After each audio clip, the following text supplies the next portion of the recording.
പാലക്കാട് തങ്കം ആശുപത്രിയിൽ ശസ്ത്രക്രിയയ്ക്കിടെ ഭിന്നശേഷിക്കാരിയായ യുവതി മരിച്ചത് അനസ്തേഷ്യ നൽകിയതിലെ പിഴവ് മൂലമെന്ന് പോസ്റ്റ്മോർട്ടത്തിലെ പ്രാഥമിക വിവരം.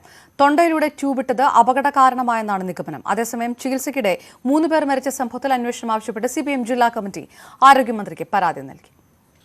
തങ്കം ആശുപത്രിയിൽ ശസ്ത്രക്രിയയ്ക്കിടെ കോങ്ങാട് സ്വദേശി കാർത്തിക മരിച്ചത് അനസ്തേഷ്യയിലെ പിഴവാണെന്ന ബന്ധുക്കളുടെ പരാതി ശരിവെക്കുന്ന സൂചനകളാണ് പോസ്റ്റ്മോർട്ടത്തിലുള്ളത്. കാർത്തികയുടെ തൊണ്ടയിലൂടെ ട്യൂബിട്ടതും അപകട കാരണമായെന്നാണ് പ്രാഥമിക നിഗമനം. എന്നാൽ ആന്തരിക അവയവങ്ങളുടെ പരിശോധനാ ഫലം വന്നാലേ ഇക്കാര്യം സ്ഥിരീകരിക്കാൻ കഴിയൂ. ചികിത്സാ പിഴവെന്ന ബന്ധുക്കളുടെ പരാതിയിൽ പാലക്കാട് സൗത്ത് പോലീസ് കേസെടുത്തിരുന്നു. 2 ദിവസത്തിനുള്ളിൽ 3 പേർ ചികിത്സയ്ക്കിടെ മരിച്ചതിൽ സമഗ്ര അന്വേഷണം ആവശ്യപ്പെട്ട് CPM ജില്ലാ കമ്മിറ്റി ആരോഗ്യമന്ത്രിക്ക് പരാതി നൽകി. ആശുപത്രിക്കെതിരെ ക്ലിനിക്കൽ എസ്റ്റാബ്ലിഷ്മെന്റ് നിയമപ്രകാരം നടപടിയെടുക്കാൻ മന്ത്രി വീണ ജോർജ് നിർദ്ദേശം നൽകിയിട്ടുണ്ട്.